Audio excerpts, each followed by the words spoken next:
Buenas a todos, ¿cómo están? Estamos en un nuevo episodio de las Coder Talks y ahora tenemos acá a Alejandro. Hola, Alejandro. Hola, ¿qué tal? Un gusto, gracias por la invitación. ¿Querés contarnos un poco quién sos, Alejandro? Bueno, cómo no. Me dedico a trabajar con el lado humano de las organizaciones. Trabajo hace 10 años en este segmento. Mi pasión son las personas, las culturas organizacionales y los modelos de cambio que se van produciendo. Previo a esto trabajé durante 17 años en Coca-Cola, trabajé antes en Molinos, antes en Arthur Andersen y básicamente soy un apasionado de mi trabajo y una mirada diferente a la actividad cotidiana que hay en las organizaciones. Está buenísimo, aparte como un rol externo ahora, ¿no? Absolutamente. Muy Absolutamente. Bueno. Y en este mundo que hablabas del cambio, justo creo que nos está tocando un año o los últimos años de un cambio enorme. Venimos de una pandemia. Tal cual. Que cambió un montón de paradigmas y más en las empresas. Por otro lado, a todo el mundo la inteligencia artificial. ¿Cómo se hace también para adaptar y encontrar roles y también uno adaptarse desde el lado de profesional a todos estos cambios? Y decir, ¿cómo me preparo para profesiones que hoy todavía ni existen? Ni existen, totalmente. Bueno, a ver. Cuando uno trata de entender estos fenómenos, primero es difícil comprenderlo porque la velocidad del cambio cada vez se incrementa más. Lo que se dice es el cambio en 3 tipos de dimensiones. Por un lado cambia todo, por otro lado cambia todo el tiempo, pero en tercera instancia cada vez cambia más rápido. Esto se denomina la exponencialidad del cambio. Dado esto, la respuesta posible desde el lado humano y personal de cada uno de nosotros es tratar de no resistirnos, porque esto es inexorable que va a seguir existiendo, pero fundamentalmente tratar de abrazar el cambio. ¿Cómo hacemos para abrazar el cambio? Adoptar la actitud de aprendientes o de personas que están todo el tiempo tratando de aprender. Para aprender lo que necesitamos es curiosidad, esas ganas, esa ambición de aprender, pero por otro lado tratar de flexibilizar nuestros modelos mentales. ¿Qué significa esto? Tratar de entender que así como vamos al gimnasio para que nuestros músculos estén flexibles y puedan adaptarse a distintos tipos de situaciones, entrenar a nuestro cerebro para darnos cuenta que nada de lo que hoy existe va a ser eterno. Todo va a ir transitando. Y así como si hoy vemos 5 años atrás, o 10 años atrás, o 3 años atrás y decimos, wow, no tiene nada que ver lo que es hoy, bueno, muy posiblemente lo que venga no va a tener nada que ver con lo que sucede hoy. Hay un concepto en este sentido que dice, si lo que vino hasta el momento te parece rápido, trata de pensar que hoy es el día más lento del resto de tu vida.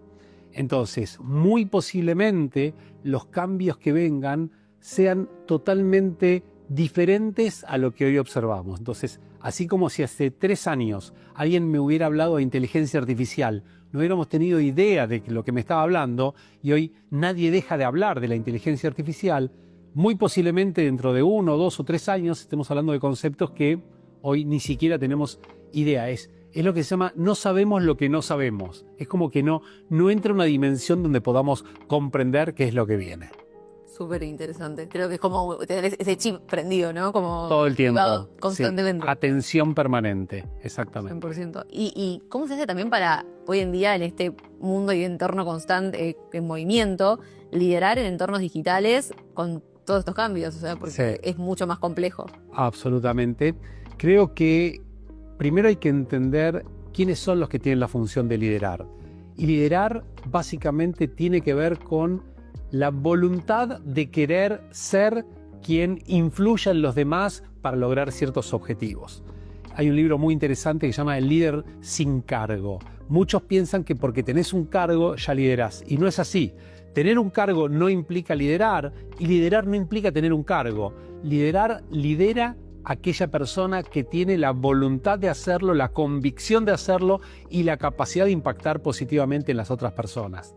Entonces, fundamentalmente, lo que tenemos que entender es que en estas épocas, liderar, a diferencia de lo que veíamos tradicionalmente, que era un proceso, lo que se decía top-down, de arriba hacia abajo, hoy es un proceso circular. Es decir, cualquiera puede liderar a otros en tanto y en cuanto tenga el conocimiento de lo que está haciendo, la voluntad de hacerlo y la capacidad de generar contextos generativos donde su palabra y sus actos sean escuchados positivamente por los demás.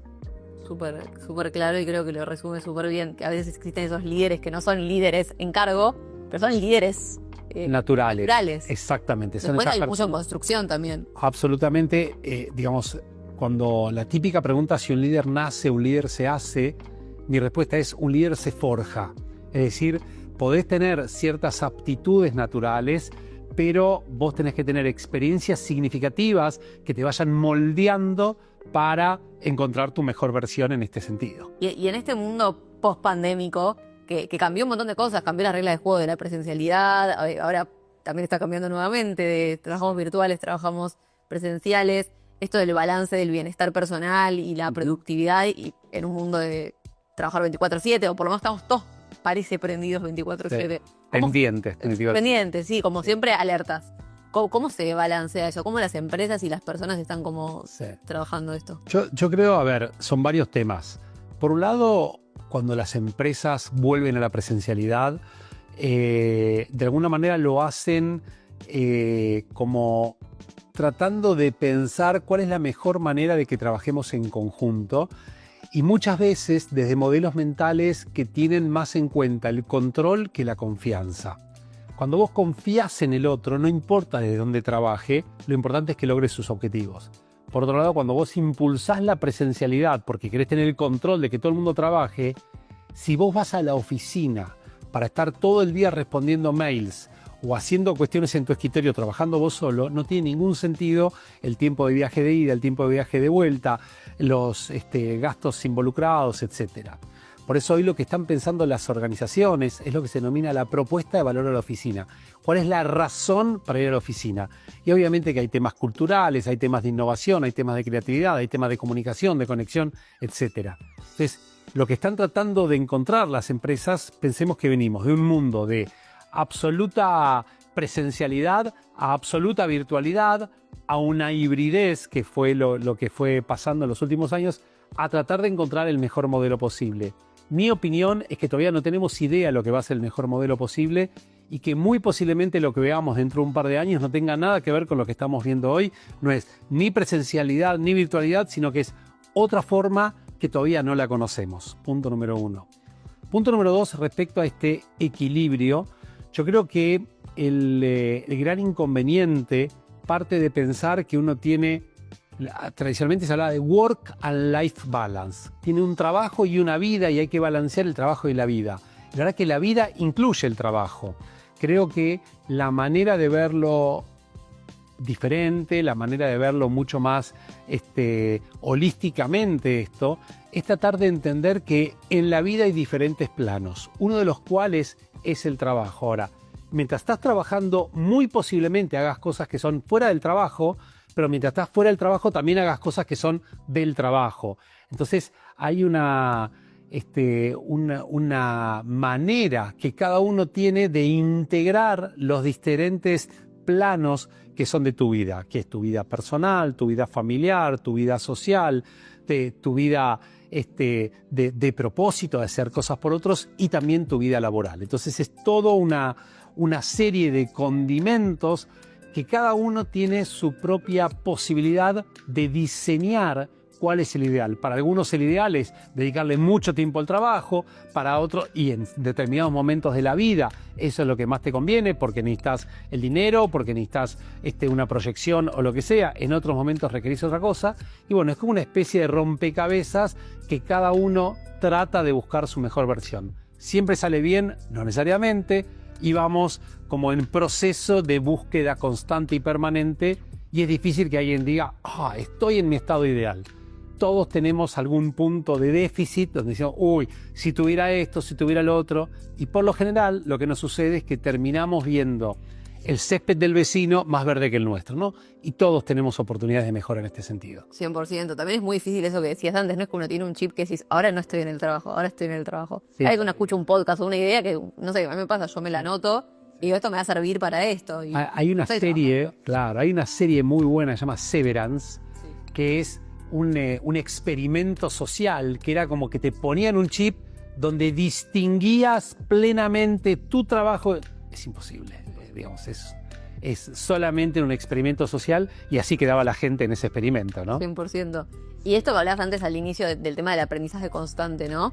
¿Qué rol cumplen las personas? Justo hoy vengo de un evento que se armó debate sobre ese tema, de decir, las empresas tienen que dar herramientas a las personas para aprender, pero también estaba la disyuntiva de hay cada vez más rotación de personal, entonces es capacito pero se va a ir, entonces hace sentido que yo invierta, y como uno también como persona tiene que elegir aprender para uno mismo, ¿no? Absolutamente. A ver, primero si las empresas invierten o no invierten y después se van. Yo creo que el problema no es invierto y se van. ¿Qué pasa si no invierto y se quedan? Entonces ahí tenés un riesgo enorme. Punto número 1. Punto número 2, tradicionalmente se pensaba que la persona que se iba era un enemigo. Y hoy en día no solo no es un enemigo, sino que es un embajador de la empresa en la cual ha trabajado. Y por otro lado se da el fenómeno de lo que llaman los empleados boomerang. Es decir, trabajás, te vas y después te das cuenta, che, el lugar donde estaba antes realmente estaba muy piola y quiero volver. Y hoy las compañías abrazan a estas personas y bienvenidos. Esto por el lado de las empresas. Por el lado de las personas, yo creo que hoy está prácticamente generalizado el concepto. Si no aprendo, desaparezco, ¿no? Digamos, si no me voy formando todo el tiempo, me vuelvo en lo que se denomina obsoleto. Obsoleto es algo que funciona pero ya no sirve más. Entonces es como que, no sé, yo quiera decir no utilizo un teléfono celular o no utilizo internet. Bueno, la inteligencia artificial hoy en día es exactamente lo mismo. Es lo que llaman tecnologías transversales que atraviesan todas las industrias y todas las profesiones, con lo cual es algo que todo el mundo tiene que estar constantemente en el ejercicio del aprendizaje.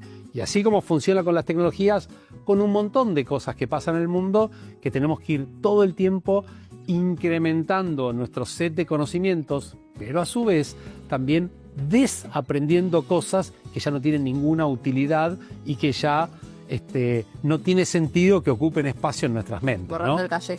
Borrando el caché, exactamente, que a veces es mucho más difícil que aprender cosas nuevas, pero es como que nuestra mente tiene una capacidad limitada. Entonces, ¿para qué sigo teniendo ciertas cosas más allá de lo viejo funciona Juan, digamos, ¿no? Es decir, cómo empezamos a olvidarnos de ciertas cosas para permitir que lo nuevo tenga espacio. Y en base a esto que estabas diciendo recién, de todo esto que nace, de la inteligencia artificial, hay hoy en día un desafío entre humano-máquina que se está dando en las personas, en las empresas.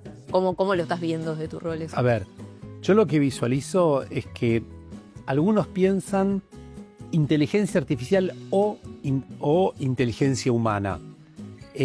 A ver, primero vamos a lo que se denomina la inteligencia aumentada. La inteligencia aumentada es la sumatoria de la inteligencia auténtica, que es la humana, más la inteligencia artificial.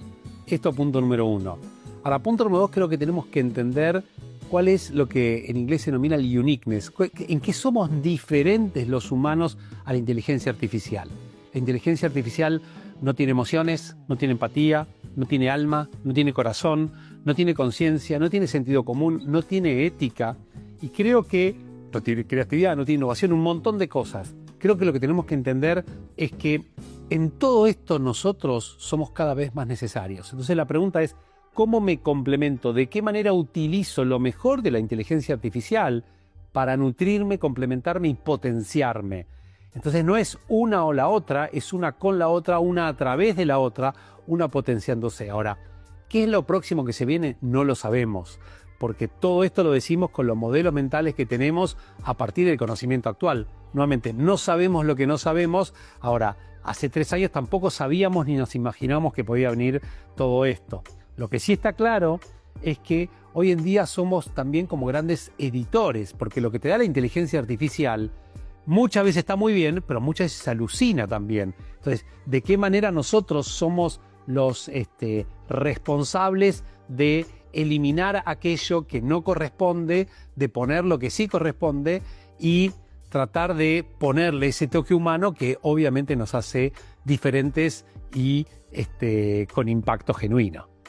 Súper claro. Y en base a esto, ¿cuál es el mayor cambio, por ahí es por ahí es otro, que viviste a lo largo de tu carrera, ¿no? ¿Cómo ese cambio tan grande lo convertiste en una oportunidad? Sí. Mira, yo te voy a decir, cuando yo salía, todavía estaba en la facultad y estaba en mi primer trabajo en Arthur Andersen, me acuerdo que ahí salieron las computadoras y ahí nos enseñaron lo que era DOS y Lotus 123. Y todos decíamos, wow, vamos a perder el trabajo, ¿por qué esto va a ser el trabajo por nosotros? Si uno compara lo que hace cualquier teléfono celular respecto a eso, me imagino que debe ser 500.000 millones de veces superior, ¿no? Entonces, cada una de estas revoluciones, nosotros pensamos, se terminó el mundo del trabajo, se nos viene todo abajo, y la verdad que nunca fue así. De hecho, me imagino cuando se inventó la rueda en la antigüedad, habrán dicho, wow, se termina el trabajo para todo el mundo. Lo mismo habrá pasado con el fuego, lo mismo pasó cuando vino Internet. Es decir, cuando vino Internet fue una revolución terrible. Yo voy a contar una anécdota, son jóvenes ustedes y tal vez ni siquiera tienen conciencia de esto, pero en el año 1999, a final de 1999, está el fenómeno llamado I2K. I2K era cuando cambiamos de siglo, de año, de siglo y de milenio, decían las computadoras van a explotar todas por el aire. Es más, yo trabajaba en Coca-Cola en esa época, tuvimos que imprimir toda la información que teníamos en algún sistema, no existía la nube en esa época, en algún sistema, en algún... Bueno, ni siquiera se confiaba en los disquetes ya. Entonces, todo impreso, teníamos carpetas, porque decíamos, todo esto va a explotar por el aire. Bueno, no pasó absolutamente nada, obviamente. Es más, la gente compraba agua y se ponía un montón de cosas en su casa, porque decía, ¿qué pasa si el mundo se destruye el 31 de diciembre de 1999, ¿no? Y la verdad que nada de eso sucedió, con lo cual revoluciones subieron un montón. Esta es una muy profunda, desde mi punto de vista, similar a lo que pudo ser Internet o la telefonía celular o la electricidad en su momento, pero muy posiblemente las que vengan sean aún mucho más profundas, ¿no?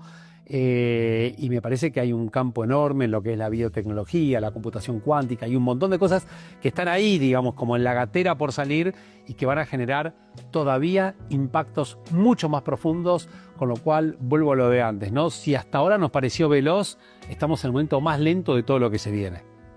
100% de acuerdo, es increíble. Lo que, aparte uno se levanta a la mañana, o no sé si te pasa lo mismo, de repente salió no sé qué cosa, salió esta nueva actualización y cambia todo y es muy difícil. Diaria. Sí, ahí tal vez la gran pregunta a hacerse, este es un artículo de McKinsey que es lo que se denomina cuando la estabilidad rima con agilidad. Y el concepto ahí es, ¿qué es lo que no cambia cuando todo cambia? Yo creo que esto es lo que tenemos que buscar, impulsar y tener siempre presente. Y lo que no cambian son los valores, lo que no cambia es nuestro propósito. Entonces hay un montón de cosas que cambian, hay un montón de cosas que permanecen. Bueno, eso es lo que tenemos que defender y abrazar muy, muy fuertemente. Totalmente. Y hoy si tenés, no sé, seguramente tenés diálogos con un montón de profesionales, un montón de perfiles. ¿Qué es lo que crees que tienen que trabajar en este mundo tan distópico, cambiante, constante? ¿Qué es lo que tienen que decir? Bueno, iría por acá. A ver, yo creo que primero es no enojarse con lo que pasa, sino aceptarlo. Número 2, también impulsar cada vez más la propia curiosidad, ¿no? Digamos, a ver, ¿cómo abrazo? El concepto en inglés de embrace, ¿no? ¿Cómo abrazo esto que viene en vez de rechazarlo? Y si hay hay dos capacidades que a veces son fundamentales. La primera es la adaptabilidad, adaptarte a las cosas que vienen. A ver, todos nos adaptamos, no nos quedaba otra, en la pandemia a vivir de una manera totalmente diferente, pero si uno lo sueña, uno piensa, a ver, 2019, ¿alguien hubiera pensado que es imposible pensar en el escenario? Es decir, hoy como decir, nos vamos todos a vivir a Groenlandia y de un día para otro decir, pero no, y lo hicimos, ¿no es cierto? Entonces, primer tema, la adaptabilidad. Y la segunda capacidad que me parece clave es la de aprender a aprender. No tenemos idea qué, pero todos tenemos que aprender cosas nuevas. Y tal vez ahí me parece el gran desafío que tienen las escuelas, las universidades, es desarrollar la capacidad de aprendizaje. Me parece que quieren que aprendamos, pero no nos enseñan cómo aprender. Y este es el gran dilema al cual se enfrenta toda la humanidad, porque todos van a tener que aprender cosas nuevas, ¿no? Obvio. Y de esas habilidades mencionaste algunas, ¿no? Pero por ahí hay alguna habilidad que creas que... ¿Cuál es esa que dices? Yo creo que ninguna máquina puede darme este valor, que esa habilidad blanda que es clave en un profesional hoy. Hoy, para mí, tiene que ver con la empatía, la compasión. Me parece que son habilidades fundamentales a desarrollar, ya sea que trabajes en marketing, trabajes en recursos humanos, trabajes en industrial, en lo que sea, es entender la experiencia del otro y por otro lado, me parece fundamental el sentido común, el sentido crítico, la ética, estos aspectos que hacen que el humano sepa lo que está bien y lo que está mal. Es decir, la máquina no piensa, la máquina ejecuta. Entonces, el poner el criterio en las cosas, eso solamente lo puede hacer un humano, al menos por ahora, ¿no? Digamos, no sabemos qué va a venir, pero... Creo que lo que decís se extrapola mucho también a que las empresas también tienen que tomar esos conceptos, ¿no? Sí. Como este marketing interno o trabajar en estas cuestiones en un mundo de también cada vez veo más recambio en Tal su cual. trabajo. Por ahí también son cosas que también se tienen que hacer más coyunturales dentro de también las organizaciones. Sí, sí, es que en definitiva las organizaciones es la sumatoria de las personas que lo componen, ¿no? Y fundamentalmente de quienes lideran la misma, ¿no? Entonces me parece que hay una fantasía, la empresa cambia, lo que cambia son las personas, la empresa no cambia, ¿no? Entonces es cambio de la persona, cambio de los equipos, cambio de la organización. Tal vez la pregunta a hacernos a todos es, ¿cuál fue la última vez que tuviste una primera vez de algo? Y la primera vez de algo fue porque cambiaste en algo. Bueno, entonces algo que percibo es que a mucha gente le encanta hablar del cambio, pero cuando vas profundamente en qué cambiaste, y ahí les cuesta entender qué cosas cambiaste vos de raíz. Si no cambias en nada, no me hables del cambio, porque entonces es un verso nada más, ¿no? Como yo te hablé, no, porque la inteligencia artificial, ¿en qué utilizás la inteligencia artificial? No, bueno, a veces cuando tengo... No, decime concretamente en qué lo utilizás, ¿no? 100%. Me pareció riquísima la charla, te agradezco un montón por ser parte de Discover Talk. Creo que hay un montón de cosas que dijiste que te dejan pensando. Y ya ahora te voy a preguntar el libro que había mencionado antes porque me lo quiero leer. Pero muchas gracias por el espacio y por ser parte. Por favor, un placer, y creo que en esta época de inteligencia artificial generativa, mucho más importante que dar respuestas es aprender a formularnos las preguntas apropiadas. Y ojalá que todos tengamos esas preguntas que nos lleven a la inquietud, que nos lleven a la curiosidad, y eso nos lleva al aprendizaje. Excelente, muchas gracias. Un placer. Muchas gracias a todos por ser parte de las Cover Talks. Ya les vamos a estar informando de lo que son las nuevas fechas para nuestros nuevos cursos de inteligencia artificial en el marco de Coder Camp, así que seguramente nos vemos muy pronto. Chau.